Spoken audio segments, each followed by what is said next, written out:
জালিকাল কিতাবু লা রাইবা ফীহি। এ বাবাজিরা আমার, দুনিয়ার জমিনের মধ্যে কোনো লেখনেওয়ালা, কোনো বলনেওয়ালা কেউ যদি বলে, আমরাও আলোচনার শেষে বলিয়ে দেই, বলে কথার ভিতরে যদি কোনো ভুল ত্রুটি হয় মাফ করে দিবেন। কোনো লেখনেওয়ালা যদি লেখে, বইয়ের আগে বা শেষে সুন্দরভাবে লিখিয়ে দেয় যে এরকম ভাবে আমার লেখার ভিতরে যদি কোনো এরকম ভাবে ভুল হয় আপনারা সংশোধন করে আমাদেরকে জানাইয়া দেবেন। পরবর্তীতে আমরা যখন এইটার আবার যখন বের করব, এটা সংশোধন করে বের করব।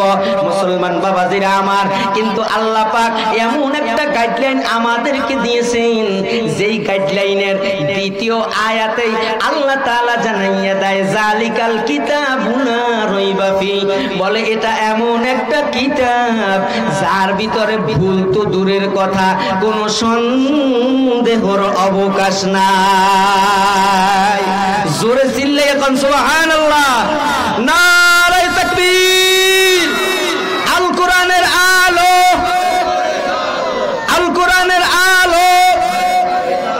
মুসলমান বাবাজিরা আমার, আল্লাহ তাআলা আগে সনদ দিয়ে দেয় এটা এমন একটা কিতাব যার ভিতরে কোনো সন্দেহের অবকাশই নাই। এরপরে আল্লাহ পাক তৃতীয় নম্বর আয়াত আল্লাহ জানাইয়া দেয় হুদাল লিল মুত্তাকিন। বলে এইটা এরকম ভাবে যারা দুনিয়ার জমিনে মুত্তাকি তাদের জন্য হেদায়েত। জোরে কোন সুবহানাল্লাহ। মুসলমান বাবাজিরা আমার, আল্লাহ পাক এই দুই আয়াতে এই কথা বলে দিলেন। এখন আল্লাহ আরেক জায়গায় বলেন, আল্লাহ তাআলা কি বলেন, কোরআনটা কেমন দামি এইটা বুঝাইতে গিয়ে আল্লাহ বলেন ইন্না নাহনু নাযালনা যিকরা ওয়া ইন্না লাহু লাহাফিজুন। জোরে কোন সুবহানাল্লাহ। বলে দুনিয়ার মানুষের দল, ভালো করে শুনিয়া নাও, আমি আল্লাহ এই কোরআনকে নাজিল করেছি, আর তোমরা যদি হেফাজত যদি নাও যদি করো, আমি আল্লাহ এই কোরআনকে হেফাজত করব। কেমনে হেফাজত করবে, কেমনে হেফাজত করবে? মুসলমান বাবাজিরা আমার, ইংরেজদের আমলের মধ্যে ইংরেজরা আইসা এরকম ভাবে ভারতবর্ষের মধ্যে হাজার ওলামায়ে কেরামদেরকে ফাঁসি দিয়া মারছে, হাজারো মাদ্রাসা জ্বালাইয়া দিয়েছে, হাজারো মাদ্রাসার মধ্যে আগুন দিছে। এমন সময় ইংরেজরা চিন্তা করছে যে এই যে মুসলমানের মধুর কোরআন, এই কোরআনকে যদি পৃথিবীর জমিন থেকে সরাইয়া যদি না দেওয়া হয়, তাহলে এই কোরআনের বাণী যত মানুষ শুনবে অত বেশি করে এরকম ভাবে কোরআনের দিকে ধাবিত হবে, অত মানুষ মুসলমান হবে। কথা কোন ঠিক কিনা?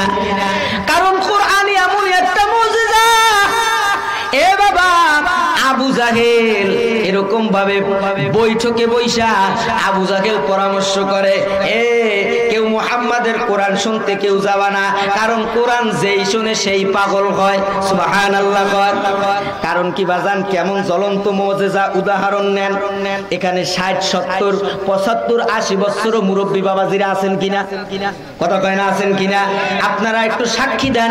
নামাজে 3 ওয়াক্ত নামাজে এরকম ভাবে ইমাম সাহেব কিরাত পড়ে, কিন্তু জোরে জোরে। কথা কয় না, পরে কি পড়ে না? এখন দাঁড়াইয়া প্রথম কোন সূরা পড়ে? আলহামদুলিল্লাহ সূরা পরে কি পড়ে না? এখন 60 বছর 70 বছর হয়ে গেল, আজ পর্যন্ত কেউ বলল না হুজুর এইটা এখন আর শুনতে শুনতে ভালো লাগে না, এই সময় আর একটা সূরা ঘুরাইয়া পড়েন। এই কি কেউ কইছে? জোরে করেন। কেউ বলে নাই। বরঞ্চ বাজান যারা প্রকৃত নামাজি, যারা দিল দিয়ে নামাজ আদায় করে, জিজ্ঞাসা কইরা দেখবেন, বলে সূরা ফাতিহা ওই যে যখন 15 বছর 16 বছর বয়সে নামাজ আরম্ভ করছে, বলে ওই থেকে নিয়া এখন পর্যন্ত শুনতেছে, বরঞ্চ যত শুনে অত মজা আরো বাড়ে। কথা কন ঠিক কিনা? सूरज ने दिया अपनी शुआओं को ये पैगाम, सूरज ने दिया अपनी शुआओं को ये पैगाम, दुनिया के अज़ब सीज़ कभी सुबह कभी शाम, दुनिया के अज़ब सीज़ कभी सुबह को भी शर्म। दुनिया में हो दुनिया का तलबगार नहीं हो, दुनिया में हो दुनिया का तलबगार नहीं हो। बाजार से गुजर हो खरीदार नहीं हो, बाजार से गुजर हो खरीदार नहीं हो। अल्हम्दुलिल्लाह। बिशाइन खान हाजी खलीलुर रहमान हाफिजी নুরানি মাদ্রাসা ক্যাডেট নুরানি মাদ্রাসা ও নিসারিয়া এতিম খানার খতমি ছাত্রদের পাগড়ি প্রদান উপলক্ষে 14তম বার্ষিক তাফসীরুল কোরআন মাহফিল আজ 3 এপ্রিল 2025 রোজ বৃহস্পতিবার। অত্র মাহফিলের মোহতারাম সদর সম্মানিত সভাপতি সাহেব হাজী মোহাম্মদ খলিলুর রহমান, ওনার সুসভাপতিত্বে আজকের এই মাহফিলের প্রধান অতিথি, প্রধান বক্তা সহ সকল উলামায়ে কেরাম এবং মজলিসের মধ্যে পোস্টারের বাইরে অনেক হযরত উলামায়ে কেরামরা উপস্থিত আছেন, মাদ্রাসার তলবে ইলম ছাত্র ভাইয়েরা এবং মাদ্রাসার অনেক যারা বিগত দিনে মাদ্রাসায় পড়াশোনা করে গেছেন সেই সকল ছাত্র ভাইয়েরা উপস্থিত আছেন। বাদবাকি আমার সামনে উপবিষ্ট দিন প্রিয় ইসলাম প্রিয় অত্র এলাকার মুসলমান বাবাজিরা এবং পর্দানিশী মা ও বোনেরা, সেই মহান রব্বুল ইজ্জাতের দরবারে আমরা সকলে দিল খুলে কালিমাতুশ শুকর আদায় করি যে আল্লাহ পাক আমাদেরকে আজকের এই জান্নাতের সামি আনার নিচে এই মাদ্রাসার মাহফিলে আমাদেরকে আসার এবং বসার মতন তৌফিক দিয়েছেন। এজন্য কি আমরা খুশি না বেজার? একটু খুশির আওয়াজে বলেন খুশি না বেজার? তাহলে যে যেমন খুশি সেই খুশির আওয়াজে কালিমাতুশ শুকর আদায় করি, সকলে পড়ি আলহামদুলিল্লাহ। মাহফিলের কি প্যাকেট আছে শেষে? সম্মানিত হাজিরিন, এই আমি এখন কারণটা বুঝছি, আর কওয়া লাগবে না। অনেকে আছে আমার এই যে দুইজন বক্তা প্রধান বক্তা একসাইতে এক প্রধান বক্তা আছে মুনাজাতের আগে বা পরে, কথা বুঝাইতে পারছি? দেখবেন আর ওই সময় আলহামদুলিল্লাহ তখন আর লোক দায়িত্ব আনা লাগবে না, কি কথা কয় না কা? কিন্তু আমি আমার ভাষায় বলি আসলে মাহফিল তো মূলত তাবারক মাকসাদ না। এখানে আমরা যে কয়জন আসছি বলেন তো আমাদের মূল মাকসাদ কি তাবারক না বয়ান শোনা? একটু জোরে বলেন, তাবারক না বয়ান শোনা? বয়ান শোনা। তাইলে আমরা যারা বাহির ঘাটে আছি আর দেরি কইরেন না, প্যান্ডেলের মধ্যে চলে আসেন, ইনশাআল্লাহ তাবারক আগে দেওয়া হইবে না, সময় মতনই দেওয়া হইবে। জোরে বলেন ইনশাআল্লাহ চলে আসেন। আসলে আজকে যেখানে কথা এখানে সবাই এই যে আমার ওস্তাদ সমতুল্য, আপনারা জানেন, আপনাদের সুপরিচিত, এইখানে অনেক কয়বার আসছে হযরতুল আল্লাম মাওলানা মুফতি ইউনুস আলী দামাত বারকাতুহুল আলিয়া হুজুর আসছেন, হুজুর কথা বলবেন। হুজুর এই যে কিছুক্ষণ আগে এসে পৌঁছাইছে। তো আসলে তাদের সামনে কথা বলার মতন আমার যোগ্যতা, আমার ইলম, আমার আমল কিছুই নাই। এখন আল্লাহ তাআলা এবং এই মাদ্রাসায় যারা আছেন আপনাদের মুহতামিম সাহেব সহ সকলে অনেক মোহাব্বত করেন, সেই মোহাব্বতের নিগরানিতে আল্লাহ তাআলা আনছেন, এখানে বসাইছেন। আপনারা দোয়া করেন এমন কিছু আল্লাহ তাআলা যেন কথা বের করে দেন যেগুলো কাল হাসরের ময়দানে আগে আমার নাজাতের জরিয়া হয়ে যায়, তারপরে আপনাদেরও নাজাতের জরিয়া হয়ে যায়। সবাই বলি আমিন। মুসলমান বাবাজিরা, সময় সংক্ষেপ, আর ভূমিকায় সময় নষ্ট করব না। যেহেতু এটা একটি মাদ্রাসার মাহফিল, কিসের মাহফিল বলেন? মাদ্রাসার মাহফিল। এমনি এমনি জায়গায় আলোচনা হইলে সেটার তরবিয়াত ভিন্ন। একটু মাদ্রাসার আলোচনার তরবিয়াত, মাদ্রাসার দ্বীনের প্রতিষ্ঠানের আপনার আলোচনার তরবিয়াত কিন্তু একটু ভিন্ন। কি কথা কোন ঠিক কি না? কেউ যদি মনে করেন আলু নিয়ে বসছে দোকানে, একটু কথা ভালো করে খেয়াল করেন, আমার কথা কি আপনারা বুঝতেছেন? আপনি একজনে দেখতেছেন সামনে আলু রাখা, সে বেচে আলু। এখন সে জায়গা যাই আপনি যদি কোন ভাই আমারে 5 কেজি কেরাসিন দাও, কত কয় না দিতে পারবে? আবার ওই কেরাসিনের দোকানে যাই যদি কোন ভাই তারে দেখতেছেন সে শুধু কেরাসিনওয়ালা, ওইখানে গিয়ে যদি কোন ভাই আমারে তুমি 5 কেজি কি বলে এই বেগুন দাও, কথা পারবে? দিতে পারবে না। অর্থাৎ যেখানে যেটা এটা যেহেতু একটা দ্বীনের প্রতিষ্ঠান, মাদ্রাসা, এটা নবীর ঘর, সেই মাদ্রাসাকে সামনে রেখে আমি কোরআনে হাকিম থেকে বৃহত্তম সূরা যেটা হলো সূরাতুল বাকারা, এই বাকারার প্রাথমিক 3টা আয়াতে কারিমা তেলাওয়াত করেছি এবং আরো এক জায়গা থেকে এক আয়াতে কারিমার টুকরা তেলাওয়াত করেছি এবং নবীজির রমিও বাণী হাদিস থেকে 2 জায়গা থেকে 2 টুকরা হাদিসে কারিমার অংশ তেলাওয়াত করেছি। আল্লাহ তাআলা যদি তৌফিক দেন এই আয়াত এবং হাদিসকে সামনে রেখেই আপনাদের সামনে কিছু কথা বলবো। ওয়া মা তাওফীকি ইল্লা বিল্লাহ। মুসলমান বাবাজিরা আমার, আল্লাহ পাক রব্বুল আলামিন দুনিয়ার জমিনে, কথা সংক্ষেপে বুঝেন, আড়াআড়ি পাড়ি দিয়ে যাইতে হবে। আল্লাহ তাআলা দুনিয়ার জমিনের মধ্যে আমাদেরকে একটা গাইডলাইন দিয়েছেন। কেউ যদি একটা মোটরসাইকেল কেনে, কেউ যদি একটা মোবাইল ফোন কেনে, ওই মোবাইল ফোনের সাথে একটা গাইডলাইন দেওয়া থাকে।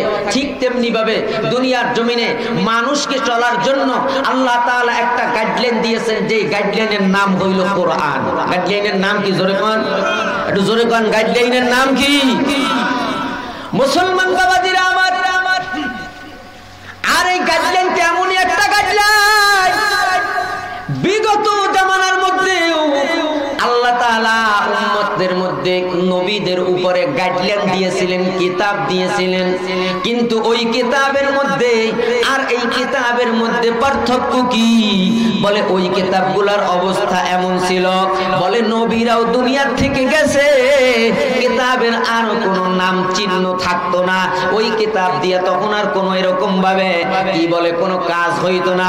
মুসলমান বাবাজিরা আমার, আর এইটা এমনই একটা কিতাব, এমনই একটা গাইডলাইন, আল্লাহ তাআলা এরকম ভাবে দুনিয়ার জমিনে আমার পয়গম্বর এখন নাই, কিন্তু কিয়ামত পর্যন্ত এই গাইডলাইন কোরআন থাকবে। জোরে কোন থাকবে কি থাকবে না? একটু জোরে কোন থাকবে কি থাকবে না? আল্লাহ তাআলা রাইখা দেবে। আর এই রাখবেই হলো এই মাদ্রাসার মাধ্যমে। কিসের মাধ্যমে? জোরে কোন, একটু জোরে কোন, কিসের মাধ্যমে? মাদ্রাসার মাধ্যমে। এজন্যই তো আমরা মাঝে মাঝে বলে থাকি, আজকে বাংলার জমিনের মধ্যে কেউ যদি এরকম ভাবে দ্বীনকে বাদ দিয়া, ওলামায়ে হযরতদেরকে বাদ দিয়া, মাদ্রাসাকে বাদ দিয়া যদি কেউ যদি কোনো চিন্তা চেতনা আবার যদি করতে চায়, সেই বাংলার জমিন থেকে আউট হবে। কিন্তু দ্বীনি প্রতিষ্ঠান, মাদ্রাসা, ওলামায়ে কেরাম, তারা বাংলার জমিন থেকে আউট হবে না। কতক্ষণ ঠিক কিনা?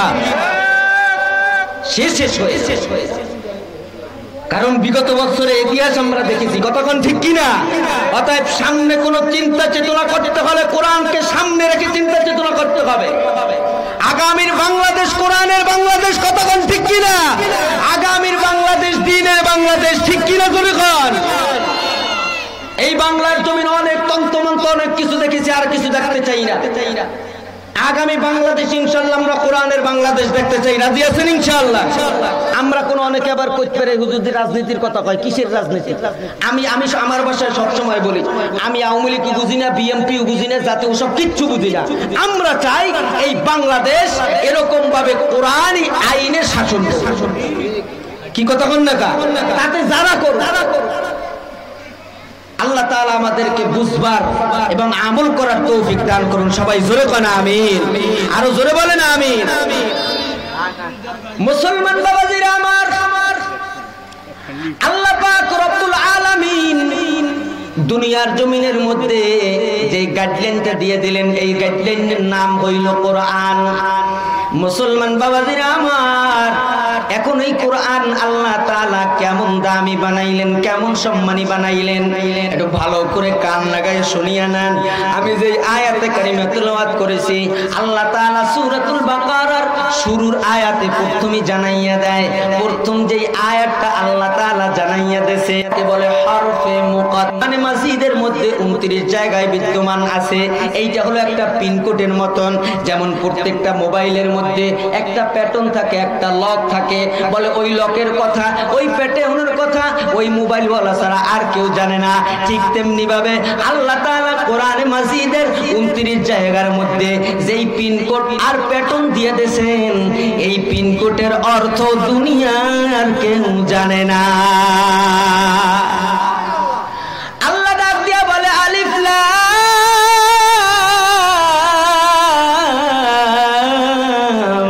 মিম। আল্লাহু আকবার। আল্লাহ জানাইয়া দেয় এরপরে দ্বিতীয় আয়াত, জালিকাল কিতাবু লা রাইবা ফীহি। এ বাবাজিরা আমার, দুনিয়ার জমিনের মধ্যে কোনো লেখনেওয়ালা, কোনো বলনেওয়ালা কেউ যদি বলে, আমরাও আলোচনার শেষে বলিয়ে দেই, বলে কথার ভিতরে যদি কোনো ভুল ত্রুটি হয় মাফ করে দিবেন। কোনো লেখনেওয়ালা যদি লেখে, বইয়ের আগে বা শেষে সুন্দরভাবে লিখিয়ে দেয় যে এরকম ভাবে আমার লেখার ভিতরে যদি কোনো এরকম ভাবে ভুল হয় আপনারা সংশোধন করে আমাদেরকে জানাইয়া দেবেন। পরবর্তীতে আমরা যখন এইটার আবার যখন বের করব, এটা সংশোধন করে বের করব।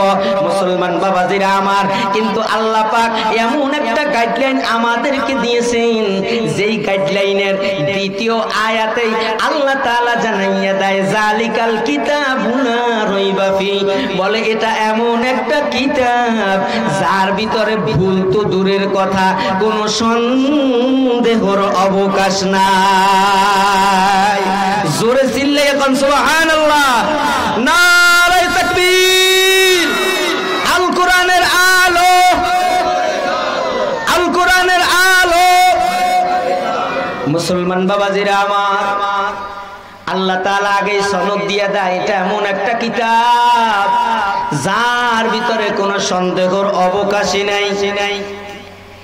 এরপর আল্লাহ পাক তৃতীয় নম্বর আয়াত আল্লাহ জানাইয়া দেয় হুদাল লিল মুত্তাকিন।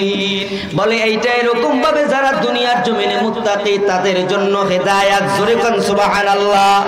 মুসলমান বাবাজিরা আমার, আল্লাহ পাক এই দুই আয়াতে এই কথা বলে দিলেন।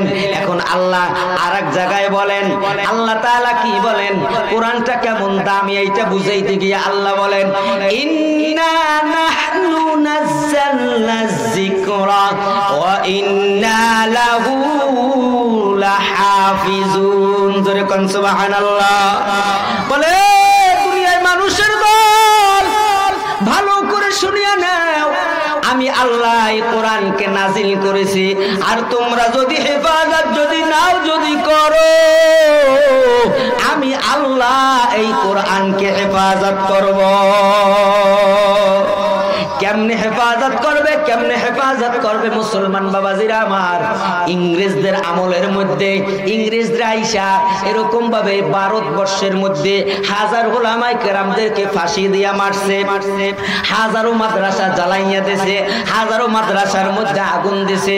এমন সময় ইংরেজরা চিন্তা করছে যে এই যে মুসলমানের মধুর কোরআন, এই কোরআনকে যদি পৃথিবীর জমিন থেকে সরাইয়া যদি না দেওয়া হয়, তাহলে এই কোরআনের বাণী যত মানুষ শুনবে অত বেশি করে এরকম ভাবে কোরআনের দিকে ধাবিত হবে, অত মানুষ মুসলমান হবে। কতক্ষণ ঠিক কিনা? কারণ কোরআন এমন একটা মুজিজা। এ বাবা, আবু জাহেল এরকম ভাবে বৈঠকে বৈশা আবু জাহেল পরামর্শ করে, কেউ মুহাম্মাদের কোরআন শুনতে কেউ যাবা না, কারণ কোরআন যেই শুনে সেই পাগল হয়। সুবহানাল্লাহ। কারণ কি বাজান, কেমন জ্বলন্ত মুজিজা উদাহরণ নেন। এখানে 60, 70, 75, 80 বছর মুরব্বী বাবাজিরা আছেন কিনা? কথা কয় না আছেন কিনা? আপনারা একটু সাক্ষী দেন। নামাজে 3 ওয়াক্ত নামাজে এরকম ভাবে ইমাম সাহেব কিরাত পড়ে, কিন্তু জোরে জোরে। কথা কয় না? পরে কি পড়ে না? এখন দাঁড়াইয়া প্রথম কোন সূরা পড়ে? আলহামদুলিল্লাহ সূরা পরে কি পড়ে না? এখন 60 বছর 70 বছর হয়ে গেল, আজ পর্যন্ত কেউ বলল না হুজুর এইটা এখন আর শুনতে শুনতে ভালো লাগে না, এই সময় আর একটা সূরা ঘুরাইয়া পড়েন। এই কি কেউ কইছে জোরে কর? কেউ বলে নাই। বরঞ্চ বাজান যারা প্রকৃত নামাজি, যারা দিল দিয়ে নামাজ আদায় করে, জিজ্ঞাসা কইরা দেখবেন, বলে সূরা ফাতিহা ওই যে যখন 15 বছর 16 বছর বয়সে নামাজ আরম্ভ করছে, বলে ওই থেকে নিয়ে এখন পর্যন্ত শুনতেছে, বরঞ্চ যত শুনে অত মজা আরো বাড়ে। কথা কোন ঠিক কিনা? আবার এক এক জায়গায় এক এক মজা। মাদ্রাসার মুহতামিম সাহেব হুজুরের কণ্ঠে সূরা ফাতিহার এক মজা। আমাদের এই যে হুজুরে আলোচনা করবে কিছুক্ষণ পরে, আমাদের মিয়ারহাট বন্দরের খতিব সাহেব হুজুরের জবানের মধ্যে এরকম ভাবে সূরা ফাতিহার আরেক মজা। আবার এরকম ভাবে বাইতুল মুকাররমের ইমাম সাহেবের সূরা ফাতিহার কণ্ঠে এক মজা। আবার কাবা শরীফের ইমাম সাহেবের কণ্ঠে সূরা ফাতিহার এক মজা। বলে যত শুনে অত মজা আরো বাড়তে থাকে। তাহলে এইটার নামই হইল জ্বলন্ত মজা। সুবহানাল্লাহ জোরে বল। এখন মনে আছে আবু জাহেল সব দলবল নিয়ে কয় কি, এ মুহাম্মাদের কাছে যাওয়া যাবে না, মুহাম্মাদের কাছে কোরআন শুনতে যাইতে দেওয়া যাবে না। বলে কেন? কারণ কি? বলে কোরআন শুনলেই মানুষ পাগল হয়ে যাবে, আর কোরআন শুনলেই মানুষ মুসলমান হয়ে যাবে। মুসলমান বাবাজিরা আমার, তাইলে কি করা যায়? নিয়ম করিয়ে দাও। বলে কেউ যদি কোরআন শুনতে যায় তাকে শাস্তি দেওয়া হবে। এখন আবু জাহেল এই নিয়ম কইরা, ওখানে আবু লাহাব ছিল, কিন্তু সকালবেলা ফজরের আকাক সময় বলে দুইজনে দরজার সামনে যাইয়া হাজির। এখন একজনে আর একজনের সাথে টাক খাইছে। সুবহানাল্লাহ। ও নেতা আমনে জায়গা কি? কথা আমি তো এই জায়গা ভালো, তুমি কি? ভাই নিয়ম তো কাল করছি, কিন্তু কোরআনের এমন মজা, ওই মুহাম্মদ সাল্লাল্লাহু আলাইহি ওয়াসাল্লামের কণ্ঠে এরকম ভাবে এত মজা লাগে, ওই মজা না শুইনা থাকতে পারি না। এই জন্য রাত্রের আধারে চলে আসছি। জোরে কোন সুবহানাল্লাহ। এখন কয় তাড়াতাড়ি চলো, আমাদের এরকম ভাবে নেতৃদিন যারা আছে এরা যদি টিয়ার পায় যে আমাগো নেতারাই কোরআন শুনতে গেছে, তাইলে আমাগো আর নেতৃত্ব তারা মানবে না। জোরে আওয়াজ দিয়ে কোন ঠিক না বেটি? এ বাবাজিরা আমার, আমি যেই কথা বলতে আনছিলাম, ইংরেজদের আমলের মধ্যে ইংরেজরা চিন্তা করেছে এই জমিন থেকে কোরআনকে সরাইয়া দেবে, এই জমিন থেকে কোরআনকে বাগির করিয়া দেবে। এখন এইটা কি সম্ভব? কথা কয় না। এইটা কি সম্ভব? জোরে কয়। এইটা কোনোদিন সম্ভব? একই কচুয়াতার পানি যে রোটি লাড়া দিলাম পড়িয়ে গেলে। কারণ আজ পর্যন্ত যতজনে কোরআনের ভুল খুঁজতে গেছে, বলে এক সময় তারা কোরআনের ভুল খুঁজতে গিয়া ওই কোরআন রিসার্চ করতে করতে বলে কালিমা পয়রা মুসলমান হয়ে গেছে। যেরকম বরঞ্চ ভুল তো ভাই। এখন ইংরেজদেরকে একজনে ডাক দিয়া কয়, ভাই আমার কোরআন জ্বালাবা ভালো কথা, তবে মাদ্রাসার মধ্যে যে কাগজের কোরআন আছে, এই কাগজের কোরআন চালাইয়া দেবা ঠিক আছে, কিন্তু আল্লাহ তাআলা এই যে দুনিয়ার জমিনের মধ্যে জ্বলন্ত কুদরত, জ্বলন্ত মুজিজা, আমাকে আপনারা একজন তারাই একটু সাক্ষী দেন যে হুজুর দুনিয়ার জমিনে এমন একজন লোক পাওয়া গেছে, সে আদর্শ লিপি বইয়ের পুরো মুখস্থ তার। কথা কয় না? আসেনি? জোরে পান। নাই নাই। কিন্তু আজকে কোরআন কেমন জ্বলন্ত কুদরত, জ্বলন্ত মুজিজা, শুধু বাংলাদেশ নয়, এই বিশ্বের আনাচে কানাচে সহ এরকম ভাবে 7 থেকে 8 বছর, 9 বছর, 10 বছরের বাচ্চা কোরআনের হাফেজ এক বৈঠকে আল্লাহর কালাম সূরাতুল ফাতিহা থেকে নিয়ে নাস পর্যন্ত আপনাকে শুনাইয়া দেবে। এমন হাফেজ কোরআন আছে না নাই? আরো জোরে আওয়াজ দিয়ে বলেন, আছে না নাই? আজকেও এইখানে দুইজনারে কিন্তু পাগড়ি পরানো হবে আজকেও। আলহামদুলিল্লাহ। কি আপনারা খুশি না বেজার? একটু জোরে আওয়াজ দিয়ে কোন খুশি না বেজার? কারণ বাজান যেই জায়গায় যাক, এই যেখান থেকে পাগড়ি নেবে, এখানে যারা পড়াশোনা করছে বিভিন্ন জায়গায় যাবে, বড় হবে, তানারাও উস্তাদ হবে, কিন্তু আপনাদের কথা কিন্তু বলতে পারবে না। কি কথা কোন ঠিক কিনা? এখন ইংরেজ তো এই বুদ্ধি দেওয়ার পরে একজনে কয় কথা তো ঠিক, তাইলে কি করা যায়? তাই আগুনের কোরআন এরকম ভাবে কি বলে, কাগজের কোরআন তো জ্বালাইয়া দেবো, শেষ হয়ে যাইবে, তাইলে আবার কেমনে কি, আবার কোরআন কেমনে থাকবে? ইংরেজদেরকে ডাক দিয়া কয়, ইংরেজের দল, কাগজের কোরআন জ্বালাইয়া দিলে কি হবে? আল্লাহ তাআলা এমন দুনিয়ার জমিনে কুদরতে হাফেজ তৈয়ার কইরা রাখছে, তুমি কাগজের কোরআন সকাল বেলা জ্বালাইয়া দেবা, আবার সকাল বেলা তারা এরকম ভাবে কলম আর কাগজ নিয়ে কোরআন লিখতে বইসা যাবে, পারবা না। এখন ইংরেজদেরকে একজনে এক মাদ্রাসার পাশে নিয়ে গেছে, মাদ্রাসার থেকে ছোট্ট একটা বাচ্চাকে ডাক দিয়েছে, এদিকে আসো, তুমি একটু আল্লাহর কালাম থেকে তেলাওয়াত করা শুরু করো। বলে ছোট্ট বাচ্চা, দেখবেন যারা ছাত্র মানুষ এদের এমনিও আল্লাহ তাআলা এরকম ভাবে কণ্ঠটা বড় পরিষ্কার দিয়ে রাখে, কথা কোন ঠিক কিনা? সুন্দরভাবে সামনের দিকে ডাক দিয়েছে, একটু আল্লাহর কালাম থেকে তেলাওয়াত করা শুরু করো। আল্লাহর কালাম থেকে তেলাওয়াত যখন শুরু করছে, তেলাওয়াত যত বাড়ায় আল্লাহ দিলের ভিতর বোঝাও শুরু হয়ে গেছে। তেলাওয়াত যত বাড়াইতেছে আর তাকাইয়া দেখতেছে ওই ইংরেজদের চোখ দিয়া দরদর করে পানি বের হয়, আরো তেলাওয়াত বাড়ায় আরো পানি বের হয়, আরো তেলাওয়াত বাড়ায় আরো পানি বের হয়। বলে 100 ভাই ডাক দিয়া বলে, এই তেলাওয়াত থামাবা না, যত শুনি দিলের মধ্যে আরো মজা বাড়তে আছে। একটু জোরে আওয়াজ দিয়ে কোন সুবহানাল্লাহ। এ মুসলমান বাবাজিরা আমার, আমার সময় নাই, তাহলে বলেন তো এই কোরআন শিক্ষা দেওয়া হয় কোথায়? একটু জোরে আওয়াজ দিয়ে কোন কোথায়?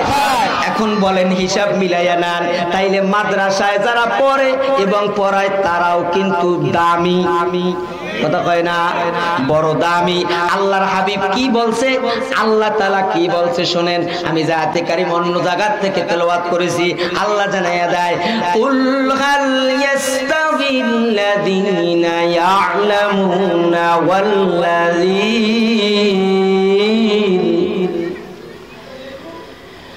কুল হাল ইয়াস্তাবিল্লাযীনা ইয়া'লামুনা ওয়াল্লাযীনা লা ইয়া'লামুন।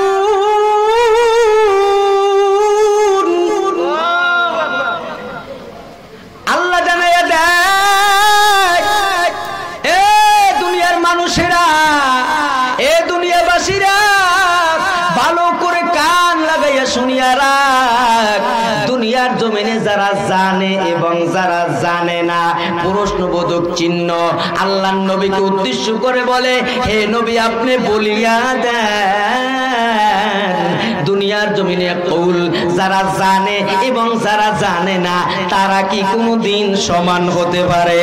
জোরে কোন সুবহানাল্লাহ। এখন কি জানে আর কি জানে না? বলে যার ভিতরে দ্বীনি ইলম, দ্বীনি শিক্ষা যার ভিতরে আছে আর যার ভিতরে নাই, এই জানা এবং অজানা এরা কি কোনোদিন সমান হতে পারে? জোরে কোন সুবহানাল্লাহ। আরো একটা হাদিস কই, একেবারে প্রসিদ্ধ হাদিস, এই ছোট্ট বাচ্চারাও জানে, এরাও পড়ছে। এই হাদিসটা দেখেন কি ফায়দা, এই হাদিসটা এরাও কিন্তু পড়ছে। এখানে যারা আছে নুরানিতে যারা পড়ে হাদিস 10-5টা, আর যখন দ্বিতীয় তৃতীয় জামাতে পড়ে 40টা হাদিস মুখস্থ বলতে পারবে। জোরে কোন আলহামদুলিল্লাহ। খায়রুকুম মান তাআল্লামাল কুরআনা ওয়া আল্লামা। নুরানির ছাত্র নাই এই জায়গা? এই হাদিস আছে, একবার আছে হাদিস। কয় নাম্বার হাদিস? ওই কইবেন কয় নাম্বার? যাক আলহামদুলিল্লাহ। নার্ভাস তো বুঝেন না, আলহামদুলিল্লাহ, কিন্তু হাদিস আছে। ইয়া স্বীকার কর, দেখছেন এক হইছে কিন্তু আল্লাহ। তাহলে হাদিস, খায়রুকুম মান তাআল্লামাল কুরআনা ওয়া আল্লামা। আল্লাহর হাবিব বলে, তোমরা কিরাকারে উত্তম কও, ওই সব লোক তো কেউ উত্তম না। উত্তম হইল দুনিয়ার জমিনে যারা কোরআন নিজে শিক্ষা করে এবং অপরকে শিক্ষা দেয়। জোরে কোন সুবহানাল্লাহ। এরাই হলো দুনিয়ার জমিনে মুসলমান বাবাজিরা আমার। আল্লাহর হাবিব এটা বলেই ক্ষান্ত হন নাই। আমি যে দ্বিতীয় হাদিস তেলাওয়াত করেছি, তলাবুল ইলমি ফারিদাতুন আলা কুল্লি মুসলিম ওয়া মুসলিমা। দুনিয়ার জমিনে আল্লাহর হাবিব জানায়া দেয়, বলে এই যে ছাত্ররা যে ইলমটা অন্বেষণ করে, ইলমটা শিখে, বলে এইটা শেখা হইল ফরজ। এইটা শেখা কি? জোরে কোন এইটা শেখা কি? দ্বীন ইলম শিক্ষা করা ফরজ। আল্লাহর হাবিব জানায়া দেয়, খায়রুকুম মান তাআল্লামাল কুরআনা ওয়া আল্লামা। তবে আবার মুসলমান বাবাজিরা আমার, এখানে অনেক বাংচুর কথা আছে। একবারে যে দাওরা পাস করিয়া বিশাল টাইটেল পাস মাওলানা হইতে হবে, এইটা যে ফরজ এমন না। তলাবুল ইলমি ফারিদাতুন আলা কুল্লি মুসলিম ওয়া মুসলিমা। বলে এই হাদিসের আওতায় স্বাভাবিকভাবে নামাজের জন্য যতটুকু ইলম দরকার, এরকম ভাবে কোনটা জায়েজ কোনটা না জায়েজ স্বাভাবিকভাবে কঠিন কঠিন গুলা না। বলে এতটুকু ইলম প্রত্যেকটা মানুষের জন্য শেখা, এবং শুধু পুরুষদের না, নারীদের জন্য শেখা ফরজ। সুবহানাল্লাহ। এরপরে আল্লাহর হাবিব এইটা বইলেই ক্ষান্ত হয় না। অন্য হাদিস আল্লাহর হাবিব বলে বাদ দেয় নাই কোনো জায়গা দিয়া। এই কিন্তু আমাকে অপশন আইছে, কারণ এই যে মুরব্বীরা যারা আছে, এই যে যা বয়ান করছি, এতে তো সব ছাত্রীতে যে মাদ্রাসায় ভর্তি হওয়া লাগে। কথা কয় টাকা যে আলোচনা করছি, এখন অনেকে মনে মনে কয় হুজুর এ সব কইলেন তো হ্যাঁ গুণের কথা, আমরা হরমু। আমাকে তো আর এখন আর সুযোগ নাই। কি সুযোগ আছে? কথা কয় এই যার বয়স 60 হেরে যদি কই চাচা আমি আমনের সংসারাদি সব বাদ দিয়া ও বুঝিনি আন বেশি কেন মাদ্রাসায় ভর্তি হয়, কি পারবে ভর্তি হইতে? আর কবে হুজুর তাহলে আমার সংসার চালাইব করে আমনে কি কথা কন না? তাহলে আমনের জন্য আল্লাহর হাবিব কি বলবে শোনেন। আল্লাহর হাবিব আপনাদের জন্য সুযোগ দিয়া গেছে। বলে এক নাম্বার কোন আলিমান, হয়তো তুমি আলেম হও, সুবহানাল্লাহ কর। আও মুতাআল্লিমান, বলে আলেম হইতে পারো নাই, আলেমের ছাত্র হও। আল্লাহু আকবার। আও মুস্তামিআন, বলে তাও যদি না পারো আলেমদের কথা শোনো, এরকম ভাবে। তারপরে আল্লাহর হাবিব বলে হ্যাঁ যদি ঠিক মতন না পারো, আও মুহিব্বান, এরকম ভাবে আলেমদেরকে উলামায়ে কেরামদেরকে মহব্বত করো। আল্লাহর হাবিব পঞ্চম নম্বরে বলেন ওয়ালা তাকুনুল খামিসাতুলিক, এরকম ভাবে পঞ্চম নাম্বার হইও না। পঞ্চম নাম্বার হইলে তোমার জন্য ধ্বংস। নাউযুবিল্লাহ। এ মুসলমান বাবাজিরা আমার, মাদ্রাসায় পড়াইলে যারা মনে করে ঠকছে, মাদ্রাসায় পড়াইলে ঠকে না, বরঞ্চ মাদ্রাসায় পড়াইলে যেই লাভ হয়, আজকে এরকম ভাবে